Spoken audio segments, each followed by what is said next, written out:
வணக்கம்.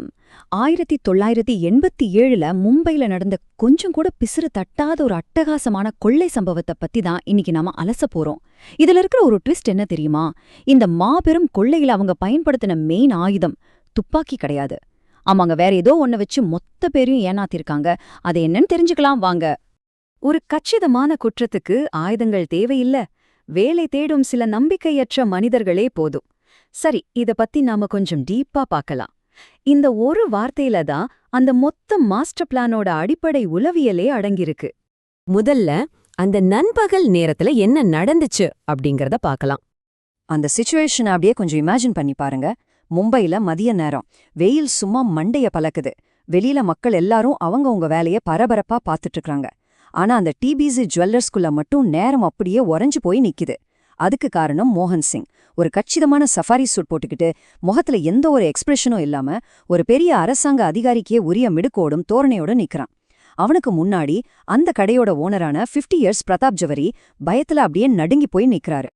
அந்த ஓனரை பார்த்த சிங் சொன்ன வார்த்தைகள் இதுதான்: விதிமுறைகளுக்கும் தேச துரோகத்துக்கும் இடையிலான கோடு அரசாங்கத்தால வரையப்படுது மிஸ்டர் ஜவேரி, உங்களால அல்ல.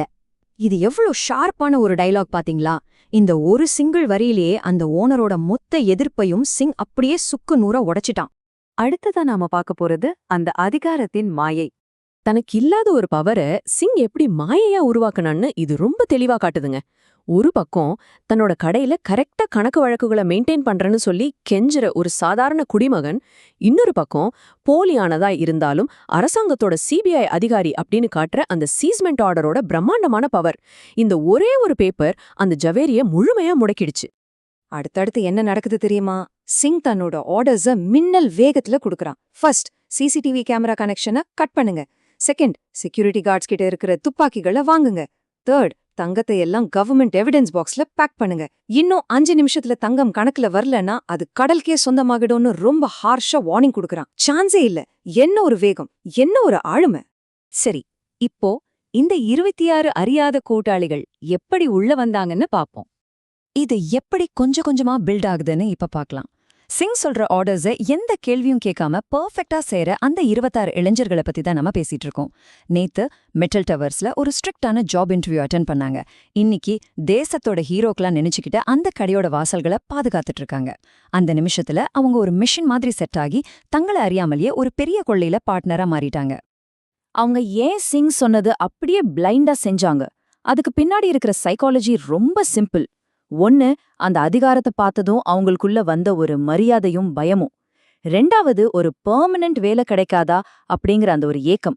மூணாவது, நாம உண்மையிலேயே நம்ம நாட்டுக்காக சர்வீஸ் பண்றோன்னு அவங்க ரொம்ப ஸ்ட்ராங்கா நம்புனது. இந்த ஓவர் ஆர்வமே அவங்க கண்ணை மறைச்சிடுச்சு. இதுல ரொம்ப இன்ட்ரெஸ்டிங்கான விஷயம் என்னன்னா, இந்த நம்பர் 2 எதை குறிக்குது தெரியுமா? தங்கம் அப்புறம் கட்டுக்கட்டான பணத்தால நிரப்பப்பட்ட அந்த 2 பெரிய லெதர் சூட்கேஸ்களை தான். இத ரொம்ப கேஷுவலா, கொஞ்சம் கூட பதற்றமே இல்லாம தன்னோட கைகள்ல தூக்கிட்டு சிங் அங்கிருந்து வெளியேறான். வெளியில போகும்போது சிங் தன்னோட அந்த லீட் ஏஜென்ட் கிட்ட, நான் இந்த முக்கிய ஆவணங்கள் எல்லாத்தையும் ஒரு சீக்ரெட்டான வண்டிக்கு மாத்த போறேன்னு சொல்றான். ஆனா உண்மையிலே அவன் தப்பிச்சு போன வண்டி என்ன தெரியுமா? ஒரு சாதாரண ஆட்டோ ரிக்ஷா தாங்க. நினைச்சு பாருங்க, எவ்ளோ பெரிய முரண்பாடுது. ஒரு சாதாரண ஆட்டோல ஏறி மும்பையோட அந்த பிஸியான டிராஃபிக்ல அவன் அப்படியே எஸ்கேப் ஆயிட்டான். இப்போ அந்த கச்சிதமான குற்றத்தோட உண்மையான முகம் எப்படி வெளியே வந்துச்சுன்னு பார்க்கலாம். அதுவரைக்கும் ரொம்ப ஃபாஸ்டா போயிட்டு இருந்த விஷயங்கள் எல்லாம் இப்போ ஒரு கனமான அமைதிக்கு மாறுது. டைம் இப்போ 3:45. கரெக்டா 1 மணி நேரம் ஆயிடுச்சு. அந்த இடத்துல எல்லாரும் மூச்சு புடிச்சிட்டு இருக்காங்க. சுவத்துல இருக்கிற கடிகாரத்தோட டிக் டிக் சத்தம் மட்டும்தான் கேக்குது. அந்த இளைஞர்கள்ல லீடரா இருந்த பையன் நல்லா வேர்த்து விறுவிறுத்து போய் கொஞ்சம் கொஞ்சமா அவனோட அதிகார தோரணையை விட்டுட்டு பயந்து போய் நிக்கிற அந்த கடை ஓனர்கிட்ட வந்து சீஃப் கொண்டு வந்த அந்த சீக்ரெட் வண்டி எங்க இருக்குன்னு கேக்குறான். ஒரு பக்கம் பாத்தீங்கன்னா தன்னோட அந்த சிபிஐ பேட்ஜ் மேல அந்த பையன் வச்சிருந்த ஒரு உண்மையான நம்பிக்கை. இன்னொரு பக்கம் அந்த பேட்ஜோட நிஜ நிலைமை, அதாவது வெறும் சீப்பான ஒரு பிளாஸ்டிக் லேமினேஷன். ஜவேரி அந்த பையனோட பயந்த கண்களையும் அந்த மலிவான லேமினேஷனையும் உச்சு பாக்குறாரு. அந்த நிமிஷம் அந்த கொடூரமான உண்மை அவருக்கு புரிஞ்சிடுச்சு. ரகசிய வாகனமும் கிடையாது, ஒன்னும் கிடையாது. அவன் உன்னை வேலைக்கு எடுக்கல, அவன் உன்னை யூஸ் பண்ணிக்கிட்டான். ஜவேரிக்கு ஏற்பட்ட அந்த பெரிய அதிர்ச்சிய இந்த வார்த்தைகள் அப்படியே கண்முன்னாடி கொண்டு வருது. அந்த ஒரு செகண்ட்ல எல்லாமே சுக்கு நூறா உடையுது. அந்த மாயை களையும் போது அந்த பையன் அதிர்ச்சியில ஒரு ஸ்டெப் பின்னாடி போய் தான் கையில வச்சிருந்த நோட்பேட அப்படியே தரையில நழுவ விடுறான். சோ இதுல நாம கவனிக்க வேண்டிய ரொம்ப முக்கியமான பாயிண்ட் என்னன்னா இந்த கொள்ளையோட இறுதி விளைவு. அந்த 26 இளைஞர்களும் தங்களுக்கு தானே பூட்டிக்கிட்ட ஒரு கூட்டுக்குள்ள அனாதையா சிக்கிக்கிட்டாங்க. சிங் அவங்களோட சைக்காலஜியை வச்சு ஒரு மாஸ்டர் கிளாஸ் கேம் பிளே பண்ணிருக்கான். ரொம்ப ஷாக்கிங்கான ஒரு விஷயம் என்னன்னா 40 வருஷம் கழிச்சும் இன்னைக்கு வரைக்கும் இந்த மாபெரும் பிளான போட்ட அந்த மூலக்காரனோட உண்மையான பேரை யாருக்குமே தெரியாது. கடைசியா உங்களுக்கு ஒரு ஆழமான கேள்வி. ஒரு கச்சிதமான சூட்டும் ஒரு அதிகார தோரணையும் மட்டும்தான் பெர்ஃபெக்டான மாறுவேடம் அப்படின்னா இன்னைக்கு நாம யாருடைய கட்டளைகளை கண்மூடித்தனமா ஃபாலோ பண்ணிட்டு இருக்கோம்? நீங்க நம்புற அந்த அதிகாரம் உண்மையானதுதானான்னு கொஞ்சம் யோசிச்சு பாருங்க.